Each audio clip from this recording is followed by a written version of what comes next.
This is Burlington, and here we are in the Channel 17 newsroom for our ongoing nuclear-free future conversation. And I welcome you, viewers. My name is Margaret Harrington, your host, and please welcome with me our guest, Arnie Gundersen, the Chief Engineer of Fairewinds Energy Education. And welcome back, Arnie. Thank you so much for returning to our program. Yeah, hi Margaret. Thanks for having me again. Yes, and the subject that we have chosen for this week is the gift that keeps on giving, nuclear waste. And now, Arnie, what exactly is nuclear waste? Well, first off, it's a great title for the Christmas season when we're all thinking about gifts. But the nuclear waste has two different types. I think the most frightening is what's euphemistically called spent nuclear fuel.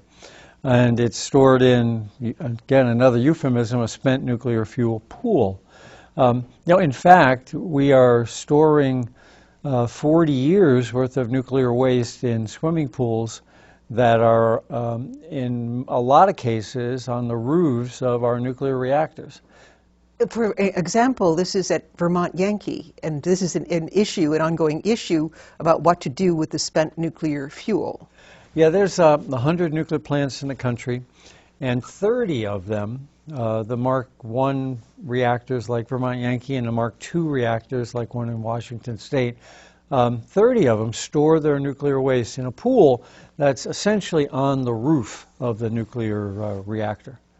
And how much fuel does that, for example, at Vermont Yankee, is it full? Is it a full pool now? You know, when I got out of college, the theory was, this was 1972, same year Vermont Yankee got its operating license.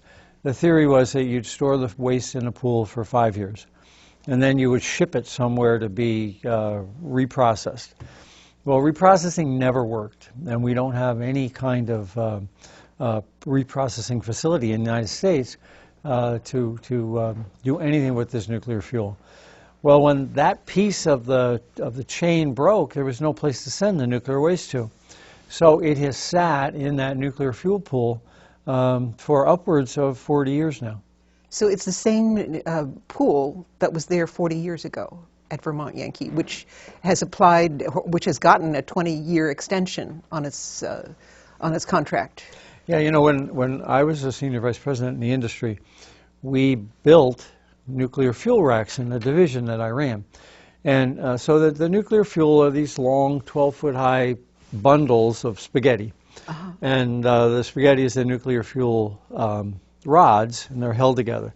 So originally there was huge gaps between each one of these bundles in the nuclear pool.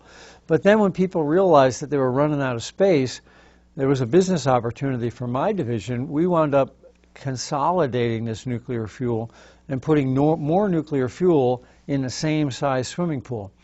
And we actually re-racked power plants 2 or 3 times because everybody thought, well, another 2 or 3 years we'll be reprocessing. It never happened.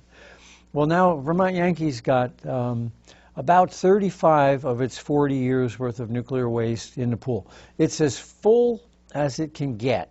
The Nuclear Regulatory Commission requires that you be able to offload one entire nuclear reactor's worth of fuel. So there's a little place in the pool where they can remove all the fuel from the nuclear reactor. Other than that, the entire pool is full. So what they're doing with it is they're taking it and putting it in something called dry cask storage. And so they lift it into a canister that weighs about 100 tons. And for shielding, because this is still, even after 35 years, this is extraordinarily radioactive. They lift it into that container and put a lid on it, and then they lift it off the roof and down this equipment hatch to the basement, and there they put it into a concrete shielded thing that weighs another couple hundred tons. Mm-hmm. And each one of those gets driven out on something that looks like a bulldozer and set out along the Connecticut River on a concrete pad. Now, these dry casks are much safer than storing nuclear waste on the roof in the swimming pool. Much safer, but they cost money. it would cost Entergy at Vermont Yankee something on the order of $100 million to take the fuel off the roof and put it all in these dry casks on the ground. So are the existing dry casks at Vermont Yankee full at this point? Well, there's 7 of them that are full. They really need about 40. And that, of course, is the problem. When it's on the roof, it's our risk, but it's Entergy's profit.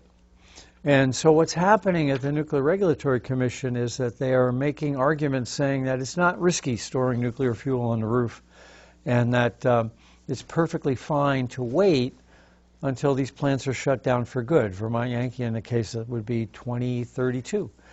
Now, what's really happening is when that happens, a switch gets flipped, and storing it then comes out of ratepayers' pockets. It comes out of the decommissioning fund. Mm-hmm. So if Entergy can wait until the plant shuts down for good, then they're not on the hook for that $100 million to take the fuel out. You and I are. And at this moment, the only place to put it is into the dry cask storage. Yeah, that's the next problem. You hit the nail on the head. The next problem is that there's no place to store this for the long term. This stuff is radioactive for 250,000 years. Maybe I should talk about half-life here. Yes, and well, my question was, the first question is, what is in the nuclear waste? Because most of us don't, we prefer not to think about it at all, and thinking of it as waste is something that does go away. Yeah. But you're emphasizing that this does not go away. Yeah. So, but what is in it? Well, it's there's a whole witch's blend of radioactive materials. There's cesium. Now, cesium has a 30-year half-life. Now, what that means is that after 30 years, it's half gone. After 60 years, it's a quarter left. After 90 years, it's an eighth left. And finally, after about 300 years, it's all gone. Then there's strontium-90, same thing, 30-year half-life. But there's also, every nuclear pool has several tons of plutonium. And plutonium is named after Pluto, and Pluto is the god of hell. It's a really nasty radioactive isotope. And it's got a 24,000-year half-life. So in 24,000 years, half will be gone. In another 24,000, there'll be a quarter left. You have to store the stuff for about 250,000 years before it goes away. And we're just sitting with this stuff right now on the roof of the building at Vermont Yankee, or it could be Pilgrim or Oyster Creek. They're all over the country. Obviously, we're not going to store the stuff on the roof for 250,000 years. And plutonium is used for? Plutonium is something you can make a bomb from. That's the a problem. bomb. Problem number one a is nuclear bomb. Yes, Yeah. a nuclear bomb. And there's it only takes about 10 or 20 pounds of uranium to make a nuclear bomb, and there's tons of it on the roof at Vermont Yankee. Oh, you said uranium and with plutonium. Yes, right? I'm sorry, plutonium. Plutonium. There's only roughly 20 pounds or less of plutonium to make a bomb, and there's tons of it on the roof. So there's enough plutonium to make hundreds of weapons. So that's problem number one. But problem number two is that it's it causes cancer very easily. Mm-hmm. And very small quantities of plutonium will induce a cancer. We've got a picture on our website of a plutonium particle lodged in an ape lung. Mm. And you can get it on Google, too. And it shows the decay, the particles that shoot out of that plutonium particle and are systematically destroying the ape's lung. Mm. It's truly a frightening isotope because it's so carcinogenic and it lasts so long. And it must be so tiny also. Yeah. How can you see it? Well, a dollar bill weighs about 1 gram. Mm-hmm. And a microgram, that's 1/millionth of the weight of a dollar bill, smaller than George Washington's eyeball, mm-hmm. Is enough to cause a cancer. So plutonium is extraordinarily carcinogenic. And the fear is that unless we find a permanent place to put this stuff, one, the bad guys might get it and make a bomb, or two, it might break or be attacked by terrorists and released to the air and cause cancer. So there's no upside to storing nuclear waste. There's no positive benefits that we derive from storing nuclear waste. But when you're talking about nuclear waste, you're talking about all of this mixed together, as you described it, a witch's brew. And so that the bad guys would separate then the plutonium from the cesium and the strontium-90. Yes, yes. You know, there's a great discussion. So right now we don't have any place to put this stuff. The government had wanted Yucca Mountain to be the place, and that's in Nevada. Yes. That was never chosen scientifically. That was chosen politically. And it was affectionately called the Screw Nevada Law when they chose Yucca Mountain. When you say chosen politically, what do you mean by that? Congress voted on it, and they said, actually they started by having two waste repositories, one in the east, one in the west. Well, there's not anywhere near as the number of registered voters in Nevada as there are in the east, so the eastern site disappeared off everybody's radar, and the waste dump got stuck in Nevada. Well, this happened in the 80s, and there was a young man named Harry Reid who had no political clout at all, who is now in charge of the United States Senate. He comes from Nevada. Right. So one of the reasons there's been a political move to stop it is, one, there's no science to support the facility, and two, Harry Reid runs the Senate. And so it's not going to happen on Harry Reid's watch. Now, originally, this was probably pushed as a good source of jobs, right? I mean, to build up Yucca Mountain, it would bring billions of dollars of federal money to the state. Well, there still are people in Nevada who are saying, we'll take the waste because we want the jobs. You know, that's a Faustian bargain. You got jobs for no more than 100 years, and you wind up with waste for 250,000 years. So, to me, it doesn't seem to be a very good trade-off. And when they chose the site, I believe that it has some seismic issues about it. Well, as they got into the site, they found a lot of seismic problems that they hadn't realized when they started, and they found water. Now, that's a problem. Having moisture near nuclear fuel in a highly seismic area. They thought the mountain was dry, and they thought it had no cracks in it. And in fact, it has cracks and it has water.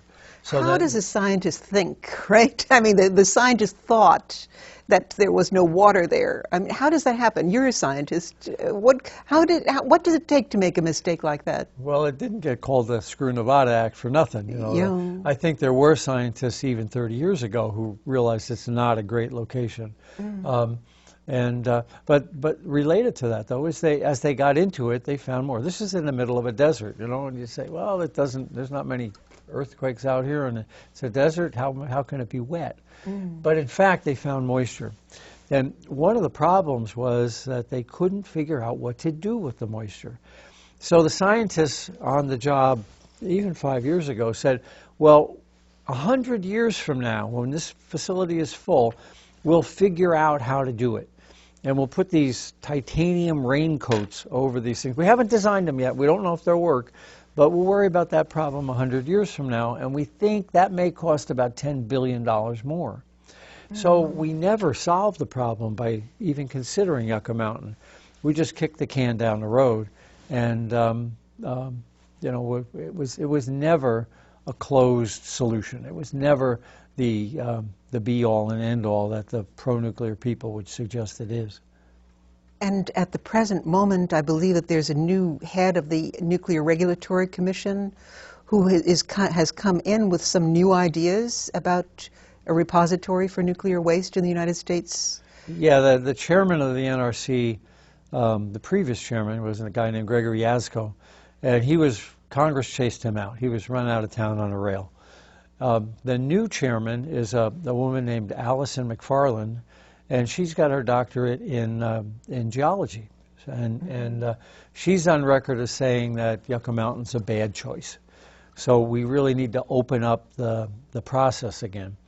Now, so the good news is we will find a better place. The bad news is it opens up the entire country. And the granite of New England, like in New Hampshire, and some of that granite runs over into Vermont, appears to be an excellent place to put nuclear waste. So it may be that we've been calling for it to leave Vermont, but if it just moves across the river and winds up in a mountain in New Hampshire, and we get 100 other reactors worth, it doesn't seem to be a very good trade-off either. Well, the prospect is frightening to anybody living in New England. You know, I was in Chicago on December 2nd. And December 2nd was the 70th anniversary of the first nuclear chain reaction that happened a block away from where the symposium I spoke at was. And the discussion revolved around just that. What are we going to do with this waste, and how do we make it less harmful? And the first thing you have to do is if you want to solve, if you've dug a hole and you've gotten into trouble from digging the hole, the first thing you should do is stop digging. But we continue to create more waste by continuing to run these nuclear reactors. I spoke to that in my speech out there in Chicago. Yeah, and the issue is not only running the old nuclear reactors, but building the new ones. Right. And extending licenses. You know, like here's Vermont Yankee. A deal is a deal. We had a 40-year deal with Vermont Yankee, and everybody made a lot of money on it, and it was time to shut it down. So now we increase the power by 20%, and we give it a 20-year license extension. The net effect is that it almost doubles the amount of waste.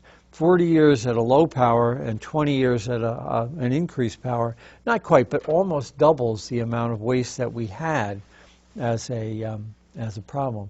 You know, Peter Shumlin, he's now governor, but back before he was governor, he said to me at a town meeting, he said, you know, if you want to shut down Vermont Yankee, store that nuclear waste in City Hall Park in the center of Burlington. Let's see how the people in Burlington react to having nuclear waste in their backyard. Yeah, and how long would it take us to wake up at that point? And that's the reason why we have this program, Arnie. The viewers and myself, it's easy to forget about this issue. It's something that we can keep pushing away, and it doesn't come into our range of consciousness. And it mustn't have come into the range of consciousness of those, I think it was 260 people who crowded the Public Service Board hearing to extend the Vermont Yankee, the license for Vermont Yankee here in Vermont. And they were all supporters of Entergy Vermont Yankee and at the recent Public Service Board hearing. But what was the outcome of that Public Service Board hearing? You know, the people that were supporters were employees. You know, they and business people in the community. And I think it's the issue of I can have my job for 20 more years versus what am I going to do with the waste for 250,000 more years? And I think intellectually people just have a really hard time comparing something really tangible right now, money in my pocket for 20 years, versus, oh my God, we're talking about hundreds of generations of kids that'll be put at risk by storing the waste. The outcome of the hearing was some great favorable press for Vermont Yankee, because the supporters of it basically overwhelmed it, the hearing, with positive, it's a job, it's good for the community, it pays for my fire truck, and things like that. Now, when we're talking about nuclear waste, it's not just in the United States, it's not just in Vermont. It's all over the world, and particularly what comes to mind now in less than 2 years after the triple meltdown at Fukushima Daiichi is what are they doing with the nuclear waste in Japan? Now, Fukushima Daiichi is closed, and as well as most of the nuclear power plants in Japan. Could you give us an update on that, Arnie? Because I know you've been there recently again. Yeah, I was there in September. What are they doing with the nuclear waste? They never thought about that. They've never thought about what are we going to do on the most seismically active island in the world for 250,000 years. They always thought that they could reprocess the fuel and somehow make it go away. From a policy level, they never said, where on this island can we put this stuff? There was talk that they were making a deal with Mongolia to ship it over to Mongolia, and then the Mongols had more sense than the Japanese and said, we don't want your nuclear fuel. So there really is no great site for nuclear waste in Japan because the whole island, Japan has 0.5% of all the land on the planet, and it has more than 10% of the earthquakes. So it's just the wrong place to even consider putting nuclear waste. But I mean, Vermont's not going to raise its hand and say, "Well, we'll take it." So it's a difficult choice. And what are they doing? Are they transporting the nuclear waste in the country? The high-level waste continues to sit in the nuclear fuel pools. And at Fukushima Daiichi, there's, of course, 4 nuclear fuel pools, all of them on the roof, have had their roofs blown off. So the high-level waste is basically facing directly into the atmosphere now. And they have I wish they were moving urgently, but I don't believe they're moving fast enough. They have a program underway to pull the nuclear fuel out of 2 of the fuel pools before about 2015, 2016. But there's enough waste in that pool to equal all of the atomic bombs that were ever fired above ground. There's 700 atomic bombs were fired above ground from the time I was a kid in the 50s all the way through to the program stopped in the 70s. All of that nuclear waste that was shot up by the atomic bombs, each one of those pools has more than that in it. So the fear is, is that the pool can overheat and burn. If the water were to, because of a seismic event, if the water were to run out, the pools would get hot enough to burn in air. The metal, called zircon, is there's something called pyrophoric. It burns in air. So when it gets hot enough, it just starts to burn, and all of that radiation then can get liberated. And what happened? There was a recent low-level, so-called low-level earthquake, wasn't there? Yeah, it was a 7.3, which is a bad earthquake, but it was 125 miles offshore. So by the time it got to the site, it wasn't a 7.3 anymore. You know, it attenuates with distance. But it was bad on site. I have said that if the site has a 7, not 100 miles away, but if the site has a 7, we're likely to crack the nuclear fuel pool. There's a study out this week that talks about the integrity of the concrete on site. To put out the accident, they didn't have fresh water because the tsunami had destroyed all the fresh water. So they had to pump salt water into the nuclear reactor. And now concrete and salt water don't get along very well. You know, look at the Burlington parking garage, you know, and you have the salt from cars, you know, pretty quickly crapping out the concrete in the garages. Same thing in a fuel pool where you've got salty water in contact with concrete. So the big concern is that in the event of an earthquake, the concrete will crack, the pool will drain, at which point the fuel will burn in air. And it could mean cutting Japan in half for centuries. If the cloud ran across Japan, it would contaminate Japan from east to west and contaminate it for centuries. So that there would essentially be people in northern Japan and people in southern Japan, but there would be a no man's zone in the middle. And that's the fear of a lot of scientists. And that's why I've been pushing, and 2 Japanese ambassadors I've been working with to try to get the Japanese to move it faster. The safest place we have right now are those dry casks. We're trying to force Tokyo Electric to move it faster. And what is the prospect for that? I understand that the people in Japan have been out demonstrating, and which is very uncharacteristic for them throughout their history. They never really speak up and against something, and will just follow the way the government goes. But here there is an exception. Yeah, it's 80% of the Japanese do not want the nuclear power plants to start back up. And of the 54 nuclear plants, only 2 are running at this point. And quite a few of them will definitely never start up because of problems they're discovering. But it's interesting. It is a rebellion led by women, which is in Japanese culture is unheard of, that women would stand up and take the lead in a political movement. I think what will happen, there's an election there this coming weekend, and it looks like the pro-nuclear sort of right-wing guy will win the election. But separately, there's all this turmoil on the Vermont Yankee on the nuclear power in Japan. So the net effect is, I think we'll have more years of polarization, where the people don't want it and the government does. Japan claims to be shutting down nuclear power, but they have 40-year plans to not just continue to operate the plants they have, but they also authorize the continuing building of new ones.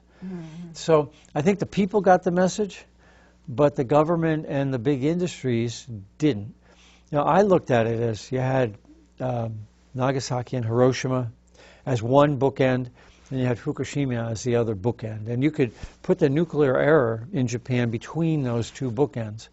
And I think the people in Japan felt that way too. But the government definitely wants to push that bookend out for another 40 more years. Arnie, what are you going to do next now? What are your plans for the near future now as we head toward the end of 2012? Well, we're putting a really cool video up this week. So I'd encourage your readers, your watchers here to see it. And this is Fairewinds Energy Education, which was founded by your wife, Maggie Gundersen, who has been our guest here several times, and she founded this Fairewinds Energy Education a few years ago, right? Yeah. Maggie sends her regards. She's just not feeling well from a bad fall, and would love to have been here. We're a 501c3, and we're in the process. We have a fundraising drive to get enough funds to get us through the next year.